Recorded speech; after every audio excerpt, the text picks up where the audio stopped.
네, 성령께서 우리와 함께 하십니다. 할렐루야. 예, 주님이 우리와 함께 하십니다. 주님이 함께 하시는 것을 믿지 못하면 우리는 방종하게 되어 있습니다.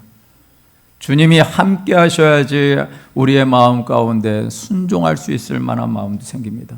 주님이 함께 하셔야지 들을 수 있는 귀도 있고, 주님이 함께 하셔야지 볼 수 있는 눈이 있게 되어진 줄 믿습니다. 오늘 저와 여러분들의 삶 가운데 그런 하나님의 은혜가 있게 될 것입니다. 할렐루야. 자, 오늘 오바댜서의 말씀입니다. 오바댜서 1장의 말씀을 가지고 하나님의 마음을 시원케 하는 사람 네 번째 시간 여러분들과 함께 가기를 원합니다. 계속해서 8월을 이렇게 선지서 중심으로 말씀을 나누고 있습니다. 오늘 마지막 주를 맞아서 선지서의 마지막 말씀은 오바댜서입니다. 이 오바댜서에는 몇 가지 특징이 있습니다. 첫째는요, 구약 성경에서 가장 짧다라는 것입니다. 한 장으로 되어 있는 말씀입니다. 물론 신약에 빌레몬서라든가 요한2서, 요한3서 그리고 유다서가 있습니다. 그 내용들은 다 한 장으로 되어 있죠. 근데 이제 구약에는 특별히 한 장으로 되어 있는 짧은 말씀은 이 오바댜서밖에 없습니다. 근데 오바댜서의 말씀, 이 말씀 두 번째 특징은 무엇이냐면, 보통 일반적으로 하나님께서 선지자를 세우셔서 말씀을 전하게 하실 때 남북 왕조, 북왕국 이스라엘과 남왕국 유다를 향해서 하나님이 선지자를 세워서 하나님의 백성들에게 말씀을 전하게 하셨습니다. 그런데 이 오바댜서는요, 이방 민족에게 대한 하나님의 심판을 예고하고 있습니다. 이 선지서 중에 17권의 선지서 중에 요나서와 또 나훔, 이 두 개는 아수르에 대한 하나님의 심판 예고였거든요. 근데 이 오바댜서 하나만 이게 단독적으로 어떤 한 민족에 대한 심판을 예고하고 있습니다. 그리고 세 번째는요, 이 남유다 왕국이 하나님의 심판의 예고대로 멸망하게 되죠. 근데 그 멸망하는 현장을 목격한 민족이 하나 있는데 바로 오늘 저와 여러분들이 읽게 될 오바댜서에 나오는 한 민족입니다. 그리고 네 번째 가장 큰 특징은요, 잘 안 읽는다라는 것입니다. 여러분 오바댜서 말씀 잘 읽으십니까? 예, 주로 창세기만 많이 읽으시죠. 예, 창세기 많이 읽으시고 조금 은혜가 되시면 출애굽기도 가셨다가 떡하니 레위기에 가시면 은혜가 굉장히 너무 깊으셔가지고 다들 이제 읽으시다가 좋으실 겁니다. 근데 이 오바댜서 말씀도 일종의 그런 말씀이에요. 이 말씀 짧게 읽으니까 완독용, 한번 일독하는데 아주 유익한 장입니다. 그런데 내용은 그렇게 잘 익혀지고 또 이해될 수 있는 그런 내용은 아닙니다. 왜 하나님이 이런 성경 말씀을 기록하고 있을까? 이 오바댜서를 통해서 오늘을 살아가는 교회와 성도들에게 주시는 메시지는 무엇일까?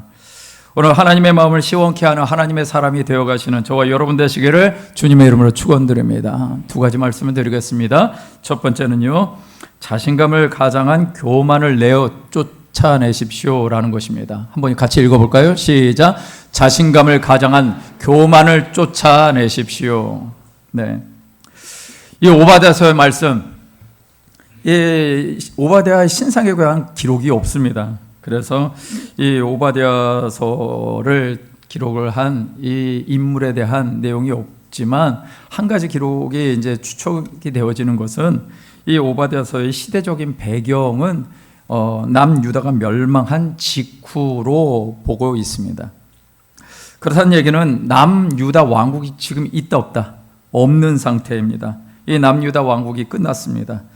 물론 이제 70년 후에 이 바벨론에 의해서 망한 남유다가 70년 후에 다시 이제 포로 귀환이라고 해서 그들이 돌아와서 비록 국가는 아니지만 민족으로는 살게 됩니다. 하여간 이미 망한 상태에서 하나님은 선지자가 될 사람을 찾으셨습니다.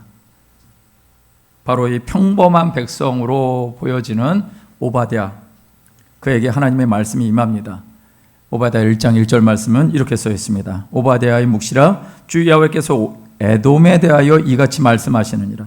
우리가 야훼께로 말미암아 소식을 들었나니 곧 사자가 나라들 가운데서 보내심을 받고 이르기를 너희는 일어날지어다 우리가 일어나서 그와 싸우자 하는 것이니라 라고 말씀하고 있습니다. 오바댜 선지자는 어느 민족, 한 이방 민족인데 그 이방 민족의 이름이 에돔이라고 얘기합니다. 그 에돔 민족에게 하나님이 말씀하실 것인데 보니까 사자를 보내셨습니다. 그 사자가 나라들 가운데 보냄을 받고 그 나라들마다 이렇게 전하는 것입니다. 너희는 일어날지어다 우리가 일어나서 그와 싸우자 하는 것이니라. 이게 무슨 말인가 했더니 이 에돔과 전쟁할 나라들을 일으키는 것입니다. 한마디로 말해서 오바댜를 통해서 선포된 말씀이 결국은 에돔의 심판을 하나님이 예고하시더라라는 것입니다. 하나님은 또 다른 이방 민족들로 하여금 애굽을 심판하시겠다라는 의지를 드러내신 것이죠. 여러분, 에돔이 어디에 있는지 우리가 좀 지리적으로 좀 알고 갔으면 좋겠습니다. 이 사진을 보시면은 노란 선으로 되어 있는 것은 어느 나라? 이스라엘이죠. 지금 그 현재 이스라엘입니다. 그래서 왼쪽 밑에는 이집트고요, 오른쪽은 요르단이죠. 그런데 이제 과거의 고대 도시 가운데에서 보면은 맨 오른쪽에 보면 맨 위에 조금 진한 글씨로 뭐가 써 있죠? 암몬이라고 써 있습니다. 그리고 암몬 밑에 모압이라고 써 있는 것이 보이시죠? 그리고 맨 밑에요, 에돔이라고 써 있습니다. 에돔의 위치를 어느 정도인지 짐작이 되시죠? 사해 바다, 사해에서 남동쪽, 죄송합니다. 남쪽하고 동쪽에 걸쳐져 있는 나라가 바로 에돔이지요. 자, 이런 에돔이 심판받는 이유에 대해서 성경은 이렇게 말합니다. 오바댜서 1장 2절에서 4절 말씀에 보니까 이렇게 얘기하는 것이죠. 내가 너를 나라들 가운데서 매우 작게 하였으므로 내가 크게 멸시를 받느니라 라고 하시면서, 그렇게 멸시를 받는 이유가 무엇이냐? 너의 마음의 교만이 너를 속였다 라고 하십니다. 너의 마음의 교만이 너를 속였어. 그러니까 교만한 마음이 있는데 그 교만한 마음이 이 사람의 상태를 속인 것입니다. 이 에돔 민족의 상태를 속인 것입니다. 어떻게 해요? 바위 틈에 거주하며 높은 곳에 사는 자여, 내가 마음에 이르기를, 이렇게 얘기를 하는 거예요. 누가 능히 나를 땅에 끌어내리겠느냐 라고 이들이 얘기했다라는 거예요. 내가 독수리처럼 높이 오르며 별 사이에 깃들을지라도 하나님은 어떻게 하신다? 내가 거기서 너를 끌어내리라, 야훼의 말씀이다 라고 얘기를 하는 것입니다. 왜 이런 표현으로 에돔의 심판을 예고하실까요? 그것은 에돔 민족이요, 자기가 이룩한 왕국이 너무 견고해 보이는 것입니다. 이들이 이룩한 왕국은 어디에 있는가? 해발 1500m에 있습니다. 해발 1500m 어느 정도인지 감이 잡히십니까? 감사합니다. 네. 한라산보다 조금 낮은 거죠? 한라산보다 조금 낮은 곳에 나라가 세워져 있어요. 한마디로 말해서 공격당할 수 있는 곳이 아니라는 것이죠. 난공불락의 요새입니다. 여러분들 잘 아는 그림 몇 가지를 소개해 드리겠습니다. 자, 한번 사진을 보시면은 여러분 어딘가 관광도시 같지 않습니까? 보신 분들이 있을 것 같아요. 지금 저 길을 걸으셨던 분들도 있을 것 같아요. 다음 장에 나오는 것이 유명한 곳이죠. 이것은 그 페트라라고 그러죠. 요르단에 있는 페트라라는 곳. 그래서 이 페트라가 바로 이 에돔의 그 큰 도시였습니다. 도읍이었고요. 지금 저 장면은 이 왕족들의 무덤이라고 합니다. 그런 정도로 저런 시설을 갖출 정도로 어떤 규모가 있던 국가였던 것이죠. 그래서 이제 이 장면은 이 요르단 지역, 특별히 이제 페트라 중심으로 있는 이 지역을 전체적으로 찍어 놓은 곳인데, 그렇다는 얘기는 저 밑에 지역이 이제 예상이 되는 거죠. 밑에 저 높은 지역이고 밑으로 내려가면서 평지가 있게 되겠구나라는 것이죠. 자, 중동 지역에서 이런 문명을 자랑하던 이 에돔에게요, 닥치게 될 운명은 무엇인가? 심판의 상황이 혹독할 것이다 라는 것이었습니다. 왜 그런가? 이유는 저와 여러분들이 좀 전에 봤습니다. 오만과 교만함의 극치 때문이었습니다. 비록 고대 사회이긴 하지만 최고의 요새를 갖고 있는 국가였습니다. 이런 도시 국가였다면 얼마나 안전했겠습니까? 그런데 성경이 이렇게 말하고 있는 거예요. 이 도시가 어떻게 될 것인지. 5절부터 7절 말씀해 보니까 도둑이 내게 이르렀을 때 강도가 밤중에 내게 이르렀을지라도 만족할 만큼 되면 그냥 가지 않겠느냐 이런 얘기예요. 훔치면 그치지 않겠느냐. 포도도 따는 자가 이르렀을지라도 그것을 얼마쯤 남기지 않겠느냐. 포도도 딸 만큼 따면 그냥 물러가지 않겠느냐 이 얘기하는 거예요. 그런데 6절 말씀해 보니까 어찌 그리 수탈되었으며 그 감춘 보물을 어찌 그리 빼앗겼는고 7절에 가가지고는 너와 약조한 모든 자들이 다 너를 쫓아낼 것이다. 너와 화목하던 자들이 다 너를 속여 이길 것이고 내 먹을 것을 먹는 자들이 다 내 아래 함정을 파니 내 마음에 지각이 없다라고 하나님이 말씀하시는 거예요. 에돔의 상태에 대해서 얘기를 하시는데 하나님이 뭐라고 얘기하시는가? 왜 이렇게 얘기하시는가? 오만함과 교만함의 극을 달리고 있는 에돔에게는 어떤 일이 벌어지는가? 도와줄 사람이 없게 되어지고 믿었던 사람들이 떠나가게 되고 화목한 사람들이 다 끊어지게 될 것을 예고하고 있더라는 것입니다.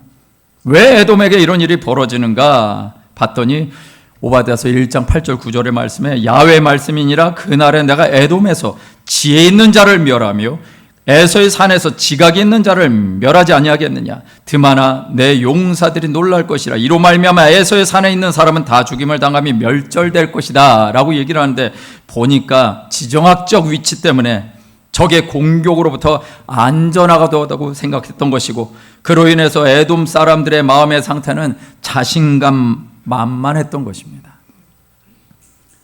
지혜 있는 자들이 지혜가 망가진 것을 모르고 있는 것입니다. 용맹한 자들이 용맹의 근원이 무엇인지를 모르는 것입니다. 여러분, 에돔의 기원이 어떻게 시작됐을까요? 예, 에돔. 저와 여러분들에게 에돔은 누구의 자식? 예, 에서의 후손들이에요. 에서의 후손. 그럼 에서는 누구의 자녀예요? 예, 여러분들 잘 아시는 이삭의 아들들이죠. 이삭의 아들로 에서와 둘째 아들 야곱. 여러분, 이삭이 어떤 존재이죠? 하나님이 아니면 안 되어진 존재 아닌가요? 하나님이 아니면 이 땅엔 빛을 볼 수 없는 존재가 이삭 아니던가요? 그러니까 그런 하나님의 은혜가 아니면 태어날 수 없는 아버지를 둔 자가 누구예요? 에서잖아요. 에서. 그런데 에서가 정말 기억해야 될 하나님을 기억하지 아니하고 그 후손들에게 하나님을 물려줬어요? 안 물려줬어요? 안 물려준 겁니다. 에서가 하나님의 은혜로 말미암아 태어난 아버지를 돕고 자기가 있는 것조차도 누구 때문이에요? 하나님 때문이에요. 근데 하나님 때문인데 하나님을 기억하지 않아요. 그리고 자기의 후손들에게 하나님을 전했다 안 전했다? 안 전했다라는 얘기예요. 결론은.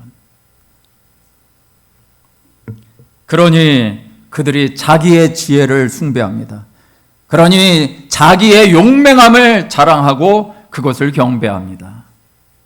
이것이 에서의 죄악이었던 거예요. 조헌영 씨라는 분이 있어요. 이분이 많은 공부하는 아이들에게 소망을 주기도 했고 많은 학부모님들에게 열심을 내게 했던 분이기도 합니다. 왜 그러냐면 이분이 어린 나이에 그 유명한 아이비리그, 요즘에도 지금 그런 아이비리그에 어떻게 하면 들어갈까 해가지고 이리저리 다니는 사람들이 있죠. 근데 스탠포드 대학을 나왔습니다. 그리고 나서 이분이 왜 내가 어떻게 이렇게 공부할 수 있었는가에 대한 얘기를 책으로 썼습니다. 그러면서 그 책이 베스트셀러가 됩니다. 그 책의 제목이 무엇이었냐면요, 나는 한국의 가능성이고 싶다. 거창하지 않나요? 예, 여러분들도 그런 꿈을 꾸시길 바랍니다. 예, 그런데 그 다음에 낸 책이 무엇이냐면 나는 하나님의 가능성이고 싶다라는 얘기를 했어요. 그 책의 제목을 가지고 책을 냈는데 웬걸요, 대박이 났어요. 책 어마어마하게 팔렸고, 그리고 그것으로 인해서 많은 기관에서, 학교에서 아니면 교회에서 강사로 초빙을 받았었습니다. 눈꽃 뜰 새 없이 바쁘게 살아가는데 어느 날 갑자기 자기 누나가 이런 얘기를 합니다. 하나님이 지금 내가 하고 있는 일을 모두 내려놓기를 원하셔. 이거 어디 자다가 봉창 두드리는 소리입니까? 이제 막 눈꽃 뜰 새 없이 바쁘고 인기 있고 인지도 생겨서 명성을 날리고 그러면 그만큼 돈도 많이 벌고 있는데, 이런 얘기를 누나가 합니다. 그러면서 말하는 얘기가, 가장 먼저 얼마 전에 발간된 책부터 절판해야 할 것 같아 라고 누나가 간곡하게 얘기하는 것입니다. 마음에 들지 않지 않을까요? 내가 어떻게 살아온 삶인데, 어떻게 이루어 놓은 것인데, 그런 것을 지금 나보러 내려놓으라고? 이렇게 얘기를 하는 겁니다. 내려놨을까요? 안 내려놨을까요? 안 내려놨죠. 왜? 이 사람 안에 그 과거를 회상하면서 이렇게 얘기를 합니다. 나도 모르게 소위 스타병에 걸려 있었습니다 라고요.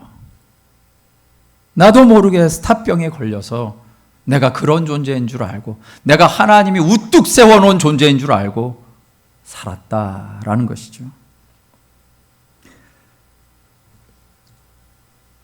그런데 이러다가 망가질 것 같으니까 하나님이 자기의 누나를 통해서 말씀한 것입니다. 방 한구석에서 이렇게 기도했답니다. 하나님, 제 힘으로는 도저히 못해요. 무슨 얘기예요? 이 명성 내려놓겠다, 안 내려놓겠다? 안 내려놓겠다. 도저히 못한다. 이런 얘기예요. 그런데 이분이 얘기를 하더라고요. 간증하는 것을 잠깐 들었는데, 그러고 나서 돈도 잃고 사람도 잃고 명성도 다 잃었다. 그리고 자기가 선택한 것은 다시 공부했던 미국으로 들어갔는데, 미국으로 들어가서 자기가 한 것은 택시 기사였다 라고 얘기를 하는 거예요. 정말 잘 나가는 인생 아니었겠습니까? 그런데 그것을 내려놓지 않고 가니까 결국 자기의 삶 가운데 그런 일이 있었다. 인맥도, 자기 정보력도, 심지어 언어도 할 줄 모르는 그런 상태에 있었던 사람. 하나님이 도우셔서 그렇게 세워놓으셨는데 어느 순간은 자기가 높아진 거예요. 이분이 하나님 앞에 무릎 꿇습니다. 그리고 하나님의 뜻이 무엇입니까? 라고 기도를 하는데, 하나님이 뜬금없이 일본으로 가라 라고 하시는 거예요. 지금 시대에 일본으로 가면 조금 찍힐까요? 왜 일본으로 가라고 하시겠습니까? 일본이 지금 우리나라 정서에는, 국민 감정으로는 나쁜 놈이잖아요. 근데 하나님의 눈에도 그렇게 보이실까요? 그 땅에는 복음이 필요 없을까요? 그 땅에 복음을 알지 못하는 1억 5천 명의 사람들이 있는데 하나님은 그런 관점으로 보실까요? 이분이 가서 거기에서 위대한 일을 했을까요? 자기가 어떻게 살았는가라고 얘기를 하는데, 가서 직장에 취직했고, 직장에 취직해서 그곳에 있는 사람들 같이 섬기고, 할 수만 있으면 복음을 전하고, 할 수만 있으면 그들의 삶에 들어가서 같이 함께 살아가는 것이었습니다. 이게 그분의 내용이었어요. 그분 내용 중에 이런 얘기가 써 있습니다. 성경 구절 하나가 써 있는데 사무엘상 2장 7절 말씀입니다. 함께 읽어볼까요? 시작. 야훼는 가난하게도 하시고 부하게도 하시며 낮추기도 하시고 높이시기도 하시는도다. 할렐루야. 여러분, 이 말씀이 저와 여러분들의 삶 가운데 그대로 이루어지시길 주님의 이름으로 축원드립니다. 왜요? 부하면 하나님이 사용하시고 높이시면 하나님이 사용하시는 것일까요? 여러분, 하나님은요, 가난하게도 하셔서 하나님의 일을 행하시고 낮춰서라도 하나님의 일을 행하시는 분이 하나님이십니다. 하나님은 그렇게라도 하셔요. 왜? 이 모든 하나님의 일은 누구의 것이다? 하나님의 일은 하나님이 행하셔야죠. 사람이 자랑할 수 있는 일이 하나님의 일을 가지고 사람이 자랑할 수 있는 일이 아니다 라고 말씀하고 있는 것입니다. 에돔 높은 지대에 있었습니다. 심지어 들어가는 통로, 적들이 들어올 수 없는 천의 요새였죠. 아까 사진을 본 곳이라면 그대로 그런 곳에 도시가 형성됐다면 적들이 들어오다가 다 죽겠죠. 그런데 역으로 한번 생각해 보시자고요. 만약 전세가 불리해져 가지고 에돔 사람들이 탈출을 해야 된다면 탈출구는 어디예요? 또 그곳 아닌가요?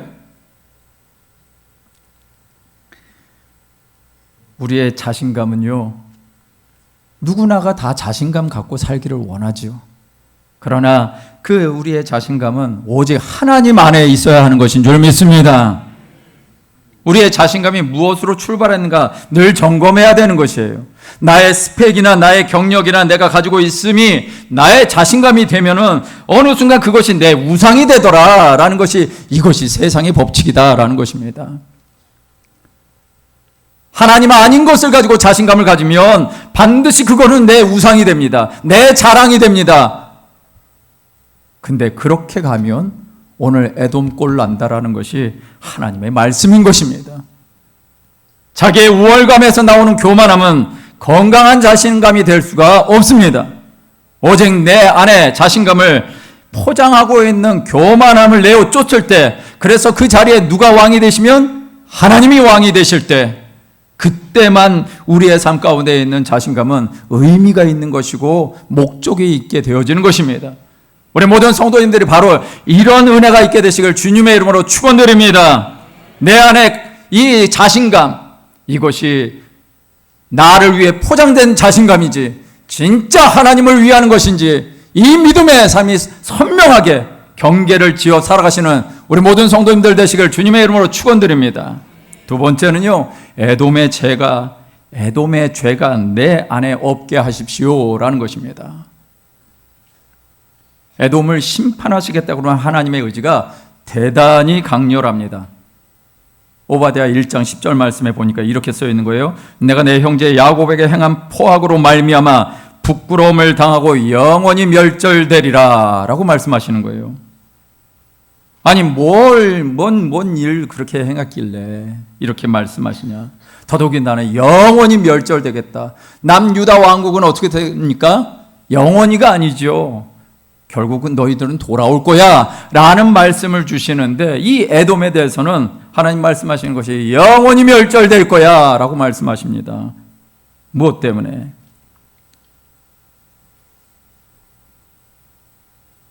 이들 안에 앞에서 언급한 것처럼 자신감을 가장한 교만, 여러분 하나님 분별하실 수 있을까요, 없을까요? 분별하실 수 있을까요, 없을까요? 예, 있죠.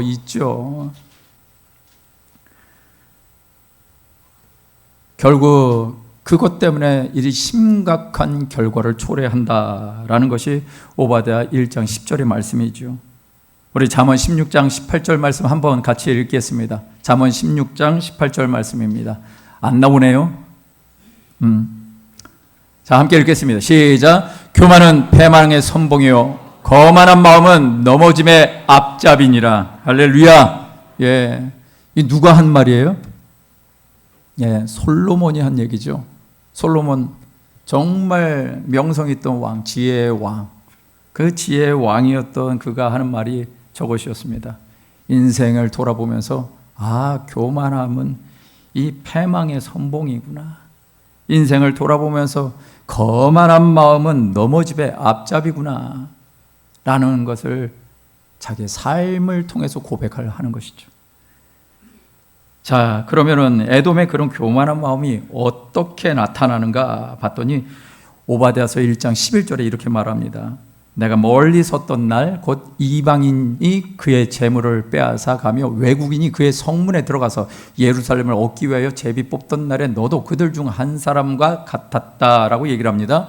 오늘 이 말씀을 잘 보시면은요, 이 예루살렘이 지금 어떻게 되는 거예요? 외국인들에 의해서 짓밟히는 과정 가운데 있습니다. 바로 이것 때문에 오바댜서가 쓰여졌을 땐 예루살렘이 멸망했다라는 것을 근거로 삼고 있죠. 예루살렘을 얻기 위해서 외국인들이 성문에 들어갑니다. 성문에 괜히 들어갈까요? 예, 전쟁하기 위해서 들어간 것이죠. 그런데 그 전쟁하는 사람들이 뭐를 하냐면은 제비 뽑던 날, 그 전쟁에서 이긴 사람들은 전유물을 갖게 되는데 그 전유물을 갖기 위해서 서로가 서로 뭘 뽑아? 제비를 뽑아가지고 탈취해 갔던 것입니다. 그런데 그 제비를 뽑던 날에 누군가가 있었어요. 성경에 나온 대로 내가라고 말하는 존재가 있는데 누구? 예, 에돔이 거기에서 멀리 섰던 날이 있었답니다. 그리고 그 제비 뽑던 날에 너도 그들 중에 한 사람과 같이 됐다라고 얘기를 합니다. 무엇을 의미하겠습니까? 예루살렘이 멸망하는데 강 건너 불구경한 것이고, 그리고 예루살렘이 멸망하여 제비를 뽑아 모든 재산과 이 뭔가 얻을 만한 것들, 이익이 될 만한 것들을 약탈하는 현장에 누구도 있었다? 에돔이 있었다라는 것입니다. 여러분, 오바댜 선지자가 이 하나님의 예언을 가지고, 말씀을 가지고 에돔에게 그런 심판 예고를 할 때, 여러분 성경 말씀에 보면 이 예고를 한 존재가 또 있습니다. 여러분들 성경 말씀에 오바댜 앞에 누구죠? 보시면 아모스예요. 이 아모스 1장에도 보면 이 아모스는 북왕국 이스라엘에 대한 하나님의 심판 예고거든요. 한참 앞서 있습니다. 한참 앞서 있는데 어느 정도나 앞섰냐? 200년 전이에요. 200년 전에 하나님이 이 에돔에 대한 얘기를 하십니다.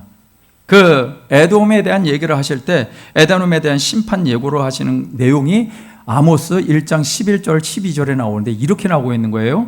에돔의 서너 가지 죄로 말미암아 내가 그 벌을 돌이키지 아니할 거야. 이는 그가 칼로 그의 형제를 쫓아가며 국류를 버리며 항상 맹렬히 화를 내며 분을 끝없이 품었음이라. 내가 대만에 불을 보내리니 보스라의 궁궐들을 사르리라 라고요.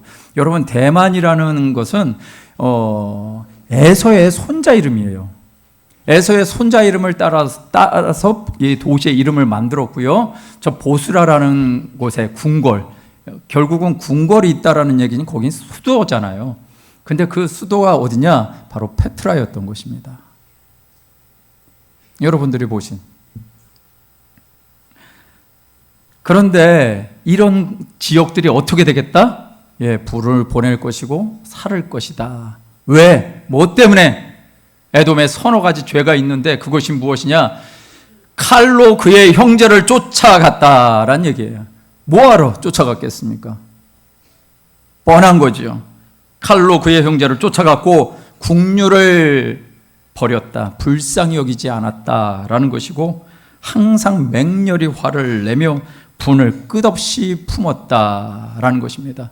그래서 결론적으로 어떻게 하겠다라는 것이에요? 예, 이 형제의 나라가 망하는데 지금 그대로 오늘 오바댜서에 나오는 일들을 자행했다라는 것입니다. 이것이 200년 전에 예고가 되어 있었던 거예요. 그래서 하나님이 이제 오바댜를 통해서 예고를 다른 이것에 대한 결과가 어떻게 될 것인지를 말씀합니다. 15절과 16절 말씀에 이렇게 얘기하는 거예요. 함께 읽어볼까요? 시작.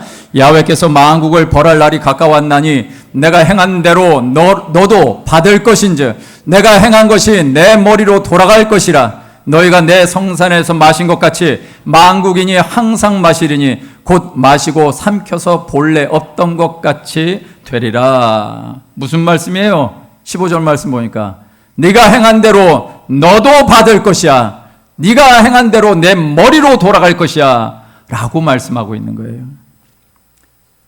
그러면서 이어지는 말씀이 내 성산에서 마신 것 같이. 이게 무슨 얘기냐?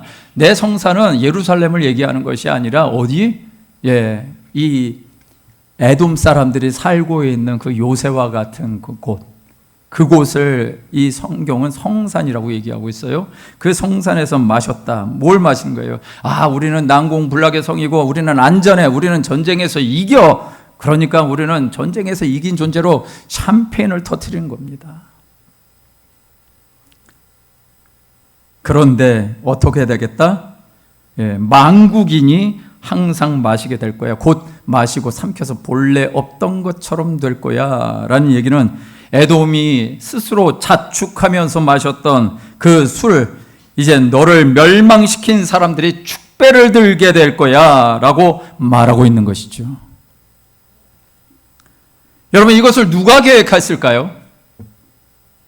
남유다 사람들이 멸망했는데, 예, 누가 계획하셔요?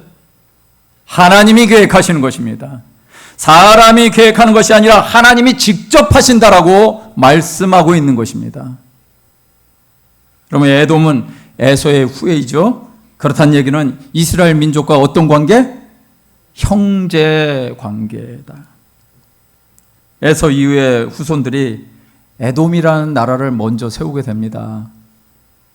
그리고 안정적인 국가를 만들어 가죠. 그때 이스라엘 백성들은 어떤 일을 겪었느냐? 예, 애굽에 있었어요.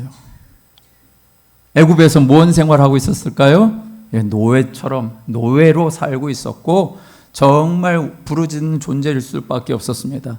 그런데 그런 존재를 하나님이 약속하신 대로 400년 후에 그들을 하나님의 지도자를 보내서 끄집어내십니다. 하나님의 능력으로 끄집어냈죠.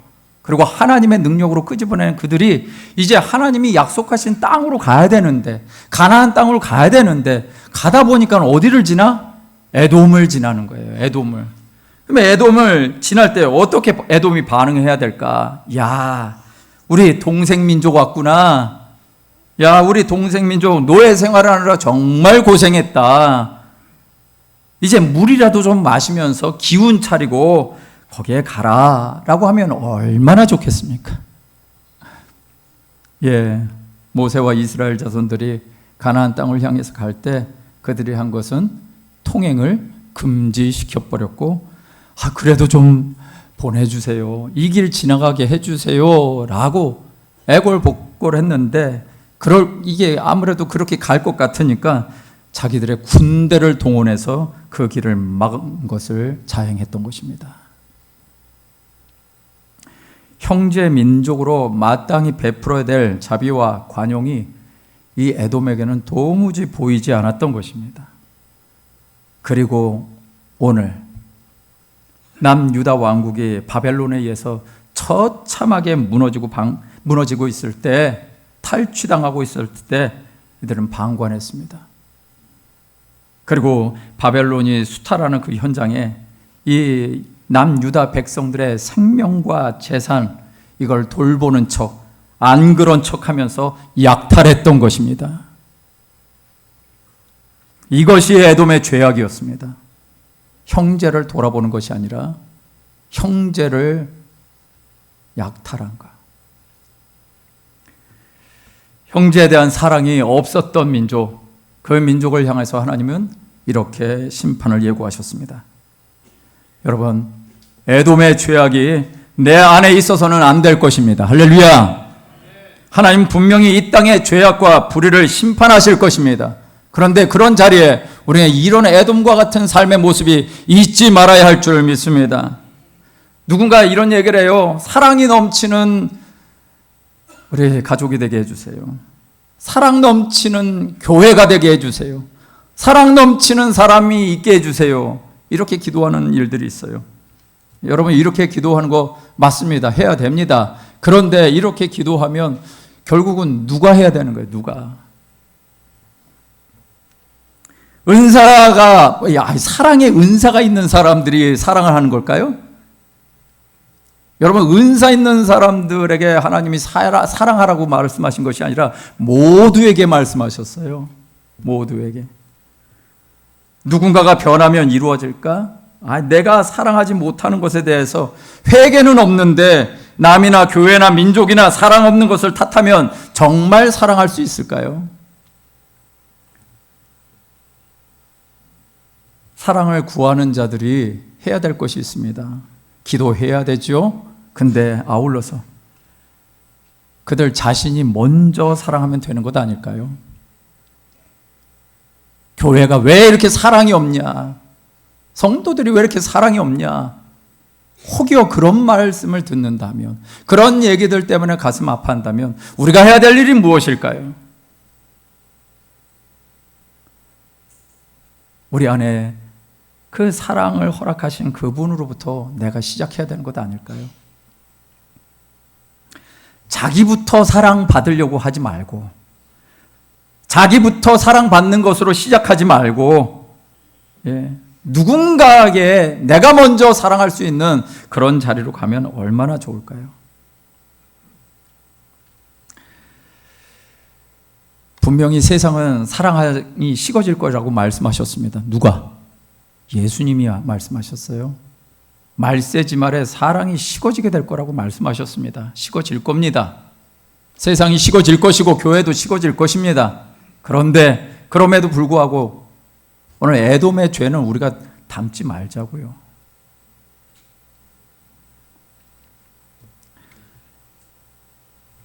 남이나 세상이 사랑하지 않음을 탓하고 원망하고 있다면 세상은 계속해서 원망과 분노가 넘치는 세상이 될 것입니다.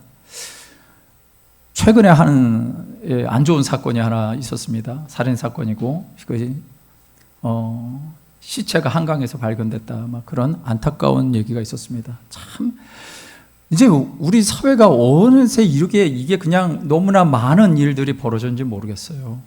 근데 그 사건을 저지른 범인이 잡혔습니다. 이 사람은 얼굴을 가릴 필요도 없다, 이름도 감출 필요도 없다 해가지고 그냥 대대적으로 뉴스로 공개해버렸어요.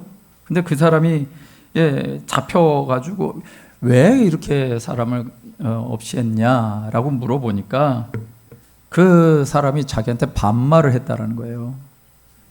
그리고 시비를 걸었고 숙박비를 안 냈기 때문에 나가 죽였대요. 얼만데? 4만 원. 4만 원 때문에 그 일을 한 거예요. 여러분, 이런 정도의 범행이 벌어졌다면 인면수심이 아닌 이상 한번 자기를 돌아봐야 되는 것 아닌가요? 근데 이 사람이 얘기한 것, 취재진 앞에서 얘기한 얘기를 한번 적어봤습니다. 이번 사건은 그 사람이 얘기한 거예요. 이번 사건은 흉악범이 양아치를 죽인 사건이고 나쁜 놈이 나쁜 놈을 죽인 것뿐입니다. 아무리 생각해도 상대방이 죽을 짓을 했기 때문에 나는 반성하지 않습니다 라고 얘기를 하는 거예요. 여러분, 살인을 저지르 놓고도 내가 잘못했다라는 소리를 안 하는 세상이 돼버렸어요. 그러면서 이 기자들에게 마지막으로 내 말 막지 말라고 왜 내 말 막냐고 하는 경찰에 이 경찰을 막 따지는 거예요. 그러면서 기자들한테 한 말이 뭐였냐면, 마지막으로 하고 싶은 말이 있는데 그 피해자를 보러, 죽은 이를 보러 다음 생에 또 그러면 너 또 나한테 죽는다? 라고 얘기를 했어요. 무서워요. 그런 분이 있어서 무서운 게 아니라 그런 마음을 갖고 있다라는 사실이 너무너무 무서워요. 무슨 얘기냐? 자기에겐 죄가 없어요. 자기의 죄를 정당화하는 데는 바쁘지만 자기에는 죄가 없는 존재예요. 세상에 이런 사람들이 가득하면 어떤 일이 벌어질까요?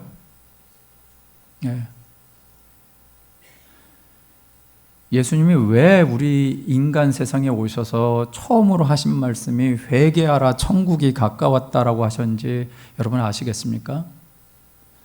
여러분, 우리는 이런 존재가 아니라고 말할 수가 없어요. 우리가 상황과 조건만 정해지면, 그리고 나에게 어떤 분노할 만한 거리가 있으면 이런 사람이 되지 말라는 법이 없습니다. 자신의 죄를 정당화하는 어리석음, 이것이 바로 에돔의 상태였다라는 것입니다. 오늘 저와 여러분들의 이런 상태가 없게 되시길 주님의 이름으로 축원드립니다. 에베소서 4장 30절 말씀 한번 같이 읽어볼까요? 시작. 하나님의 성령을 근심하게 하지 말라. 그 안에서 너희가 구원의 날까지 인치심을 받았느니라. 할렐루야. 저와 여러분들은 어떤 존재일까요? 구원의 날까지 인치심을 받은 존재인 줄 믿습니다.